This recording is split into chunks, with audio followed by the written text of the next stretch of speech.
لوگ آکھتے نا کہ توحید بیان کرنا اختلافی مسئلہ، یہ نہیں بیان ہونی چاہیے، یہ بیان کرنا اختلافی ہے کہ اللہ کے سوا سجدے کے لائق ہو، یہ اختلافی ہے۔ یہ بیان کرنا کہ اللہ کے سوا نظر و نیاز کے لائق کوئی نہیں، اللہ کے سوا ہماری غائبانہ پکاریں سننے والا، عالم الغیب اللہ کے سوا کوئی نہیں، مختار کل اللہ کے سوا کوئی نہیں، سجدے کے لائق اللہ کے سوا کوئی نہیں، عالم الغیب ہے تو صرف اللہ، مشکل کشا ہے تو صرف اللہ، حاجت روا ہے تو صرف اللہ۔ یہ اختلافی مسئلہ ہے، اور یہ اختلافی مسئلے نہیں ہوتے، یہ ایمان کا مسئلہ ہے، عقیدے کا مسئلہ ہے۔ اختلافی مسئلے ہوتے ہیں تراویحاں 20 پڑھنیاں یا 8 پڑھنیاں، یہ کون سے ہوتے ہیں؟ ان کو کہتے ہیں اختلافی مسائل۔ آمین آہستہ کہنی ہے یا زور سے کہنی ہے؟ ہاتھ یہاں باندھنے ہیں یا یہاں باندھنے ہیں؟ امام کے پیچھے فاتحہ پڑھنی ہے یا نہیں پڑھنی؟ رفع یدین کرنا ہے یا؟ یہ اختلافی مسائل ہیں، یہ ائمہ کے درمیان بھی ہوئے، اس میں قوم کو نہیں الجھانا چاہیے، بلکہ سمجھدار خطیبوں کو کہنا چاہیے جڑے 8 پڑھ دین او 8 پڑھ دے ران تے جڑے 20 پڑھ دین 8 والے 20 والے کچھ نہ آکھیں تے 20 والے، ورنہ آپ جھگڑیں گے دونوں، 8 ہیں جی تراویحیں 20 ہیں جی 8 ہیں جی۔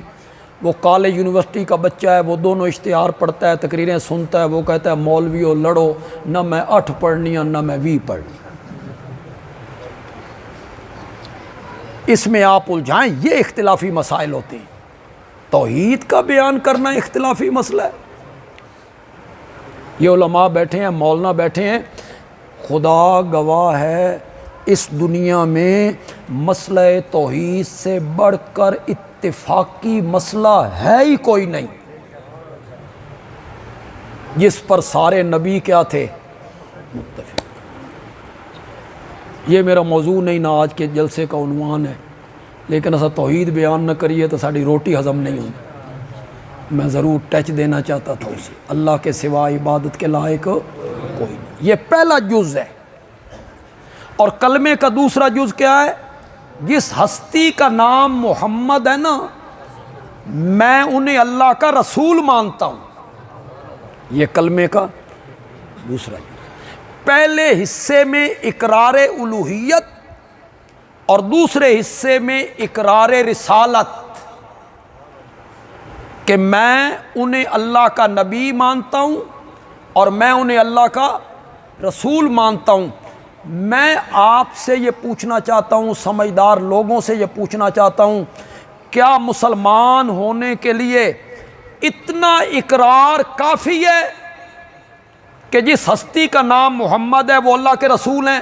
بس بولو۔ نہیں زیادہ نہیں کرنا، نہیں عورتوں نے تو جتنا بھی آواز کھول لو انہیں نہیں سننی، انہیں چپ کرنی نہیں، عورتوں کو آئے گی آواز۔ کیا اتنا اقرار کافی ہے کہ جس ہستی کا نام محمد ہے وہ اللہ کے رسول ہیں؟ نجات کے لیے اتنا اقرار کافی ہے؟ یہ تو مرزائی بھی کلمہ پڑھتے ہیں، منافق یہی کلمہ نہیں پڑھتے تھے؟ عبداللہ ابن ابی یہی کلمہ نہیں پڑھتا تھا؟ نمازیں بھی پیچھے پڑھتا تھا، کلمہ بھی یہی پڑھتا تھا، تو پھر اس کی نجات ہو گئی؟ نہیں۔ یہ جو اقرار رسالت ہے نا، یہ میری بات آپ نے غور سے سننی، ایک گل میری غور نال سننی ہے، یہ جڑا اقرار رسالت ہے نا، اقرار رسالت اس دے کچھ تقاضے ہیں، تقاضے، مطالبے اور تقاضے اس اقرار دے۔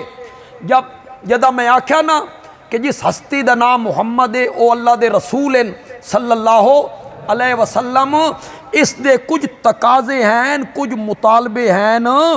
اس دا پہلا مطالبہ یہ ہے کہ جس ہستی نو میں اللہ دا رسول منیا، جس ہستی نو میں اللہ دا نبی منیا، ہن میں ساری کائنات دے لوگاں تو ود کے انہاں نال محبت کرنی ہے۔ اے اقرار رسالت دا پہلا تقاضا ہے۔ اپنے ماں باپ تو ود کے، اپنی اولاد تو ود کے، اپنے کنبے قبیلے تو ود کے، اپنی برادری تو ود کے، اپنی تجارت تو ود کے، زمینہ تو ود کے، مکانہ تو ود کے، بنگلیاں تو ود کے، زیور، سونا، چاندی، کائنات دی ہر چیز تو ود کے میں محبت کرانگا حضرت محمد صلی اللہ علیہ وسلم۔